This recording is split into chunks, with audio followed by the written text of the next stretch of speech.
Bonjour à tous, aujourd'hui on se retrouve pour la présentation d'un livre, un livre sur le yoga, comment il a changé ma vie et pourrait changer la vôtre, de Alice Gras avec les photographies de Delphine Joly, et je l'ai reçu des éditions Bussière du coup pour pouvoir le partager avec vous. Voilà, déjà la couverture est très jolie je trouve, elle représente bien le yoga. C'est avec une couverture cartonnée et l'intérieur est en couleur sur du papier glacé. Oh, avant que j'oublie. Alors, on va lire ensemble ce qui est écrit au dos. Si les bienfaits du yoga sur la santé ne sont plus à démontrer, cette activité en vogue peut aussi, quand elle est pratiquée régulièrement, apporter de nombreux autres bénéfices insoupçonnés. Au travers de sa propre expérience, l'auteur, Alice Gras, nous invite à découvrir ce qu'elle considère comme un véritable art de vivre. Car plus qu'un sport, un culte ou un enchaînement de postures, c'est un extraordinaire chemin de vie qu'elle a découvert grâce au yoga. Source d'équilibre et d'enrichissement intérieur, cette pratique permet en effet une véritable reconnexion à soi, particulièrement nécessaire dans le tumulte de nos vies et du monde qui nous entoure. Enrichi de magnifiques photographies de Delphine Joly, grande spécialiste dans ce domaine, ce livre présente également un grand nombre de postures et accompagne tant les pratiquants convaincus que les débutants incrédules dans la découverte des nombreuses sensations qu'offre le yoga. Un précieux espace de paix et de sérénité est désormais à votre portée. Donc il est imprimé en France et il est au prix de 21 €. Voilà. Donc, il est aussi bien pour les débutants que pour ceux qui pratiquent déjà le yoga. Ça, c'est très chouette. Et moi, je vous avoue que le yoga, c'est toujours une pratique qui m'a attirée. Mais bon, vivant seule avec mes 3 enfants, et bon, le petit, il a que 10 ans, donc je me vois mal le laisser encore tout seul. Je n'ai jamais l'occasion de m'échapper pour aller faire, par exemple, du yoga. Mais dans le futur, quand les enfants seront plus grands et qu'ils feront leur vie, c'est bien une pratique que je me verrais bien faire. Ça, c'est quelque chose que je trouve très apaisant et quand je vois ça un peu partout, des images ou des gens qui en font, eh bien, ça me donne envie. Voilà. Donc, on va découvrir ce livre ensemble. Donc, voilà, il est en couleur, comme je vous ai dit. J'ai eu une petite dédicace d'Alice Gras, de l'auteur. Ça fait toujours plaisir. Hein. Je suis trop contente. Voilà. C'est toujours un petit plus quand on a une petite dédicace. Ici, on a les réseaux sociaux, hein, des éditions Bussière qui font beaucoup de chouettes livres aussi. Hein. On a le sommaire, donc avec une introduction, puis en première partie, l'introspection, en deuxième, l'exploration, en route sur le chemin du yoga, puis on a des remerciements et des crédits iconographiques. Voilà, donc ici, on a la photo de la photographe Delphine Joly avec son Insta. Ben, j'irai voir, du coup, parce que je ne la suis pas sur Insta, mais j'irai voir. Et ici, on a Alice Gras avec son Insta aussi. Voilà. Et ces petites tout ce qu'elle a fait, voilà. Voilà. Alors, on a la première partie avec l'introduction. C'est chouette avec du papier couleur. Bon, ici, elle nous explique un petit peu. En première partie, on a l'introspection. Voilà, c'est joli, hein. N'oubliez donc pas que le premier objectif du yoga, ce n'est pas l'esthétique d'une posture réussie, mais plutôt atteindre un état d'esprit apaisé, ce qui est facilité par la concentration nécessaire à la réalisation des postures. Je vous avoue que moi, chez moi, j'ai déjà essayé celle, vous savez, où on se fait comme un flamant rose, là. On se tient debout sur une jambe et l'autre pied, on vient le mettre à plat contre la cuisse. Et impossible de tenir, je n'ai aucun équilibre. Je vais mettre pause 2 minutes pour laisser sortir le lion. Voilà, j'ai laissé sortir Monsieur Garfilou, sinon il va quand même miauler tout le long de la vidéo. Alors, préparer la pratique. Ici, elle va vous expliquer quel équipement il faut pour pratiquer. On dit toujours, hein, ici par exemple, elle va vous parler de la tenue.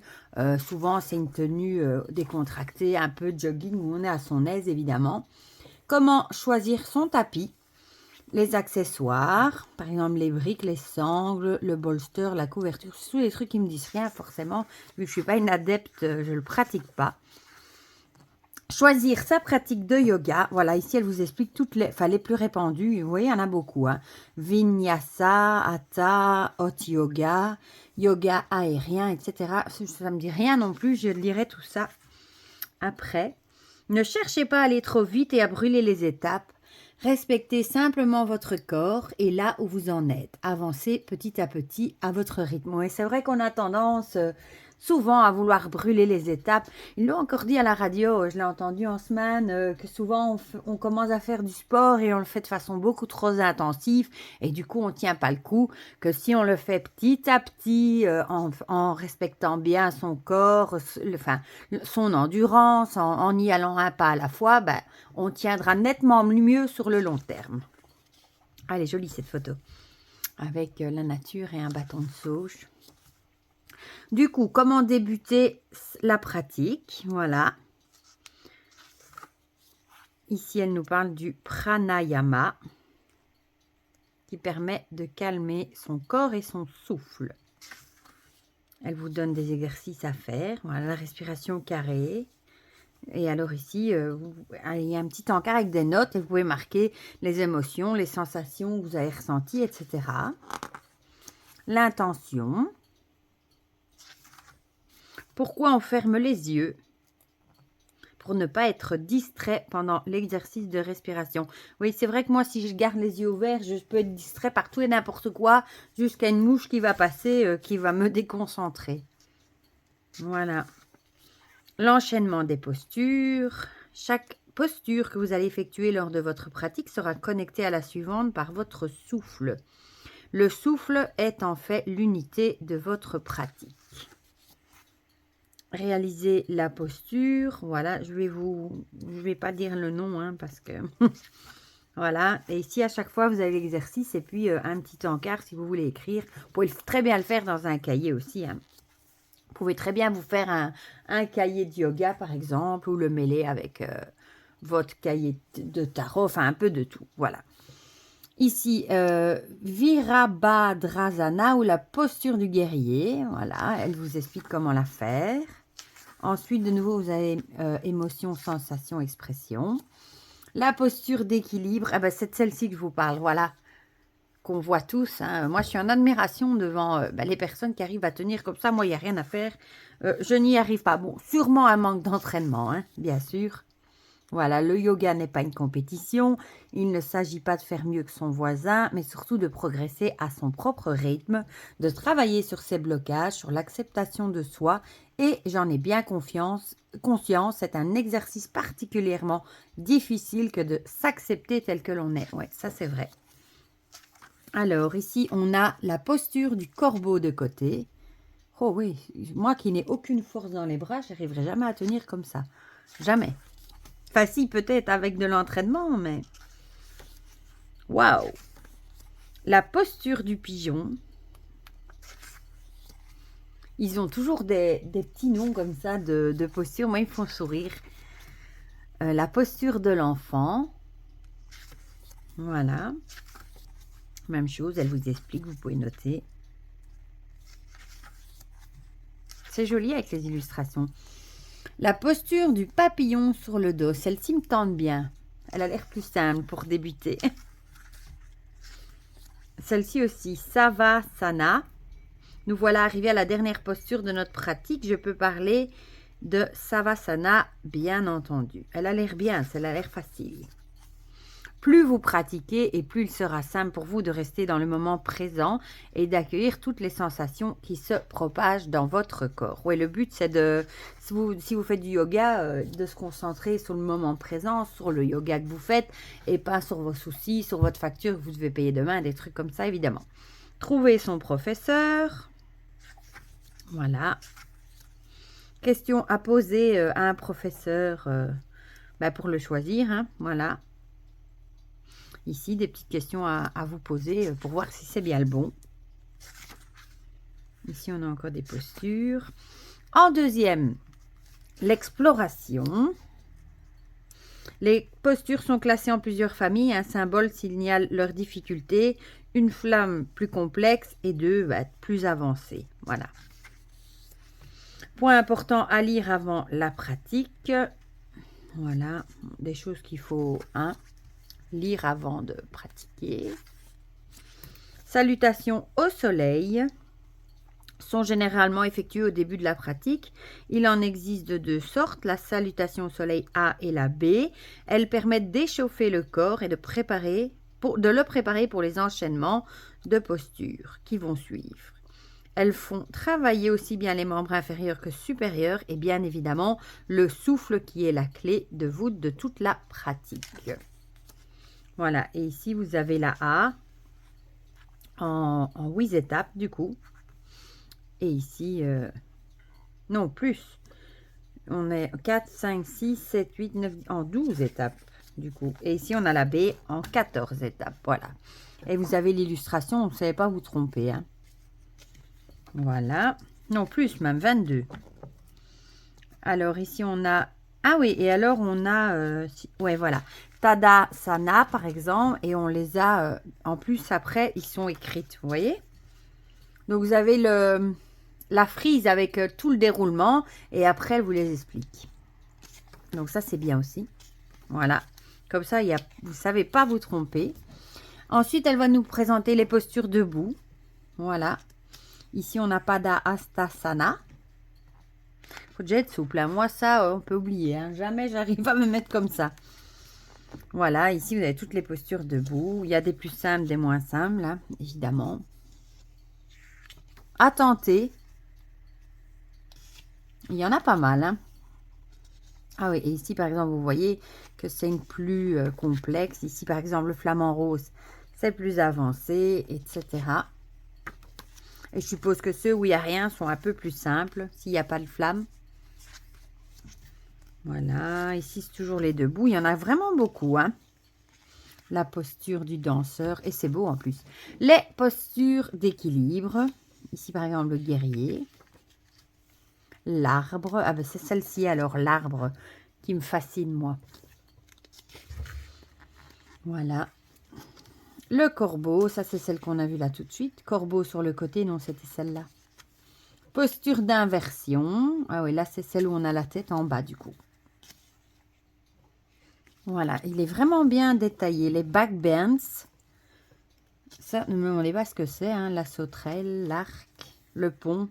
J'ai su faire ça il y a quelques années. Le chameau. La roue. Et c'est bien détaillé. Les postures au sol du coup. La vache et le chat. C'est comique. Le chiot, la tortue, le sphinx. J'ai une fois vu même une posture, enfin une figure de yoga qu'on avait appelée la posture, enfin la, comment ils appellent ça, la figure du mort ou quelque chose comme ça. Ça m'avait encore fait rire. La personne, elle était couchée. Elle était couchée comme si elle dormait en fait. La trompe de l'éléphant, la sirène, le pigeon. Ça me donne envie. Ben, c'est vrai que rien n'empêche d'en faire chez moi, d'essayer. Hein. Et puis, je crois qu'il y a assez de vidéos aussi qui existent. De même, ça de même. Voilà, la position du cadavre. C'est exactement celle-ci où elle était couchée. Mais j'ai trouvé ça tellement, entre guillemets, comique d'appeler une posture de yoga la posture du cadavre. Voilà. Voilà. Notez que les postures présentées ici ne sont qu'un infime panel des possibilités multiples ouvertes par le yoga.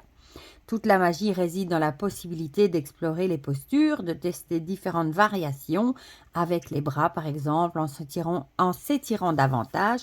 Vous pouvez vous challenger grâce à des variations de postures plus complexes et ce faisant, le yoga vous invite à l'exploration de soi, comme vous l'aurez compris, dans la première partie de ce livre. Je souhaite de tout cœur que votre curiosité soit frappée et que vous goûtiez peut-être pour la première fois à la magie du yoga. Voilà, voilà. Donc, votre première séance. Ah, ici, elle dit qui convient parfaitement aux débutants. Elle comprend un échauffement, un flow à faire de chaque côté et une séquence de fin. Vous pouvez piocher dedans ou faire la séance complète. Prenez tout le temps dont vous avez besoin dans chaque posture. Bonne pratique. Bah voilà, je commencerai peut-être par essayer celle-ci. Pourquoi pas. Et on en voit de plus en plus hein, des cours de yoga. Et encore une fois, on a tout le schéma. Et puis, c'est bien expliqué. On a le texte ici qui explique. Voilà. C'est bien expliqué. On avait le flow, la séquence de fin. Et ici, vous pouvez de nouveau marquer vos émotions, vos sensations, etc. En route sur le chemin du yoga. avec un petit mot de la fin. Et le yoga est, hein, oui, ça c'est bien, ça, ce qu'il est et ce qu'il n'est pas, voilà. Par exemple, il n'est pas que réservé aux danseurs ou aux gymnastes. Ce n'est pas une comparaison avec son voisin. Il est inutile d'être souple ou fort. C'est juste en pratiquant que vous vous améliorez. Et ici, il est un voyage, une explosion des sensations, un état méditatif en mouvement, une reconnexion, etc. Les petits remerciements.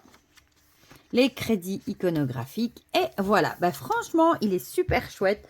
Je suis trop contente de l'avoir découvert. Et bon, c'est déjà, on va pas dire un sport, mais quelque chose, le yoga, qui m'attire déjà depuis un moment. Et je pense que j'essayerai peut-être déjà de faire la séance pour débutants à la fin. D'essayer de faire ça chez moi, le temps que je puisse m'échapper, comme je vous ai dit au début, pour aller peut-être essayer d'en faire. Je sais qu'il y en a en plus, hein, pas loin, j'ai déjà vu des annonces de yoga, etc. Donc voilà, en tout cas le livre est très bien fait, il est très joli hein, en couleur, je trouve ça très bien fait, bien illustré, très bien expliqué aussi, donc je pense qu'il conviendra très bien à un débutant comme moi ou à quelqu'un qui est plus expérimenté. Voilà, du coup, dites-moi en commentaire ce que vous avez pensé du livre. Le coucou nous donne le son de la fin. Si vous pratiquez le yoga aussi, donnez-moi je veux bien avoir vos avis aussi là-dessus. Et encore un grand merci à Alice Gras pour la dédicace, pour le livre et aux éditions Bussière aussi. Pour le reste, je vous fais plein de gros bisous et on se dit à très vite pour de prochaines vidéos. Bisous, bisous!